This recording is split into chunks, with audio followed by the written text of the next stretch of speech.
Hello, so the next part of my Crohn's disease journey was my surgery. Now this is the surgery to have my colon, my rectum removed and my back passage sewn up. Lovely.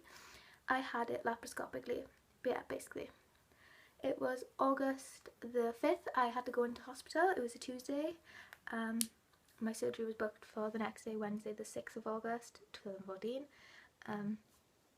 So on the Tuesday they basically just, took my bloods and monitored me, like my heart rate, my blood pressure, my temperature, etc. Like, made sure everything was okay, and I had to talk to my my surgeon, and I talked to the anaesthetist about anaesthetic and pain relief and stuff. If you can hear that noise, it's my feeding tube again. And I talked to the stoma nurse who marked my stomach where my stoma was going to be and told me all about the stoma and the ileostomy, about my diet and how I'm not allowed mushrooms because they block my stoma and different things like that, which I already knew thanks to YouTube videos. They're a big help, and that's why I wanted to make my own, to try and help others that are going through this similar thing. So I talked to my surgeons and I found out that I was going to have my rectum removed. So obviously having your rectum removed is a permanent bag. There's no going back, and there's no J-pouch option. There's no connecting your small intestine to your rectum. There's no going back at all. So this bad, and I got told that I wouldn't have my rectum removed because it can cause problems with fertility. And then on that day, the Tuesday, I got told that I am having my rectum removed and my back passage sewn up. And yeah, I was like, okay, I didn't really mind, I suppose. I thought, okay, I better get it done now, rather than, I didn't know much about the rectum and how it can cause problems, like the mucus and all that, but I'm so glad I got mine taken out, and I'm so glad it was in the same surgery, so I didn't have to have two surgeries like others have. So yeah, so basically after my surgery, before, I have to say this funny story.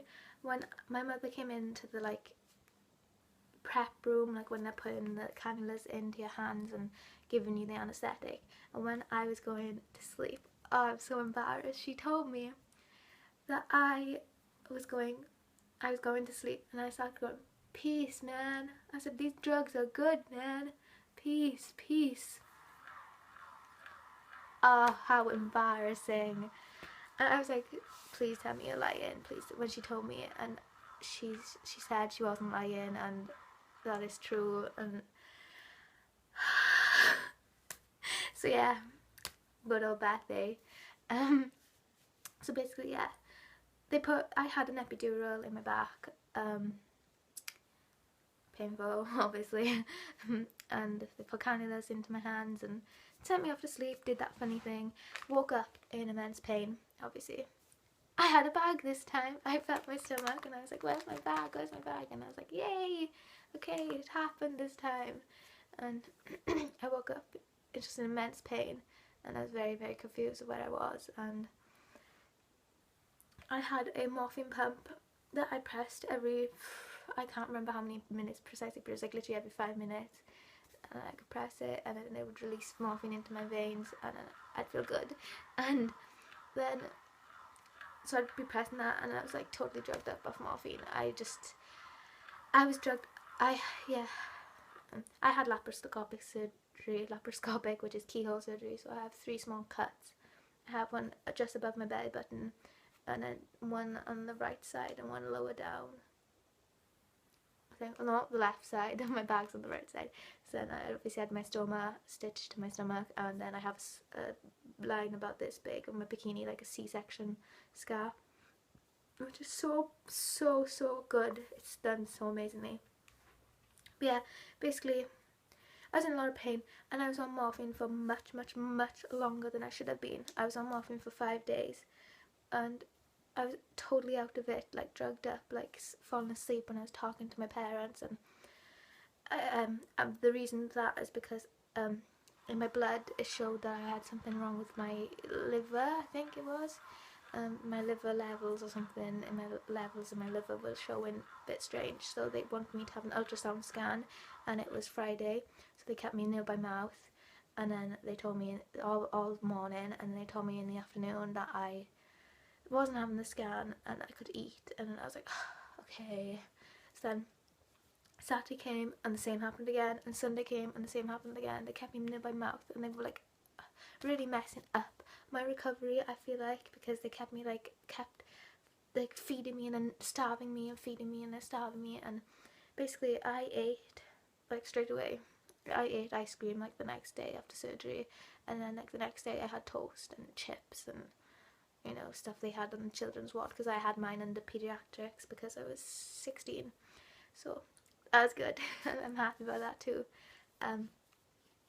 So I had, like, you know, chips and chicken nuggets and, you know, turkey dinosaurs and turkey teddy bears and waffles and you know, stuff like that for food, and toast and ice cream, a lot of ice cream. And so that was, you know, I didn't have to be tube fed at all. I didn't have to, you know, there was nothing like that. I had a catheter in, I had a drain in my stomach, draining blood from like my cavity and just my body. So yeah, so I was on morphine for 5 days. So on the Monday, I finally had my scan done and it was fine, so it was just a waste of time. And Monday, they finally moved me from the high dependency unit into the ward, and they got me off the morphine pump, the strong morphine, and got me taking Oromorph. I had Oromorph, and on the Monday, oh my gosh, it was a horrific day. I was vomiting loads, like, you know, all my stats and observations and stuff were all over the place, and I could not keep any food or drink down. I didn't eat anything. I was just vomiting, and it was so painful. I had a lot of trapped wind. I know you probably don't want to know that, but yeah, I had a lot of trapped wind, and that's what I recommend if you're going to have surgery.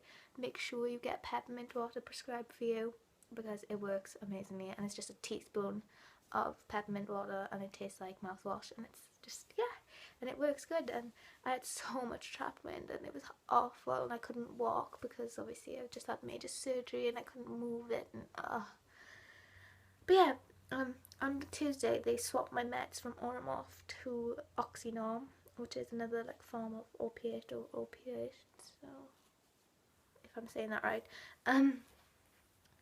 And Tuesday, my favourite nurse, she made me some toast,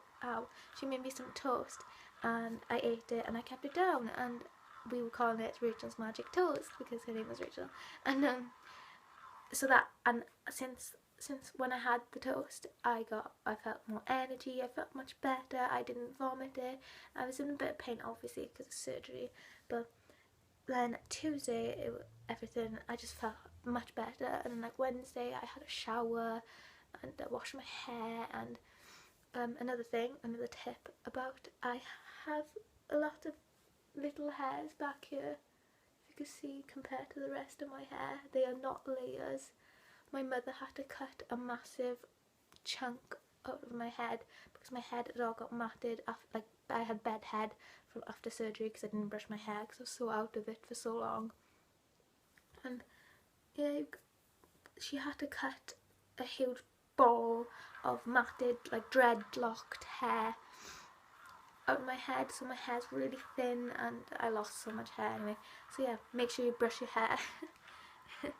So Wednesday I had a shower and I was walking and I was sitting down on my new butt, and the stoma nurse came Wednesday and taught me how to change my own bag. And my stoma was a little, that's where his name is Ed, and it's short for shit Ed, because he shit all over me, he pooped all over me whilst I was doing my very first bag change, and I was like, come on, and it just would not stop pooping, it would not stop, and it was so difficult, my very first one, but I managed it, and she was very happy with me, and she taught me how to empty it, so now I could empty in the toilet. And Thursday I got discharged, so I was in from Tuesday, my pre-op, Wednesday was my op, and then a week, and then I went home on Thursday, so it was like 10 days or something. So it was all good. I think that's all I have to say really. 3 days later, after getting home, I had my first leak in the night. I didn't wake up to empty it, and I woke up full of poop. And that's like one of my only leaks. I've only had a few, but yeah. If you have any questions about surgery, comment below and I will get back to you. Contact me through any social media in the description box, and yeah, thank you. The next one will be after my surgery.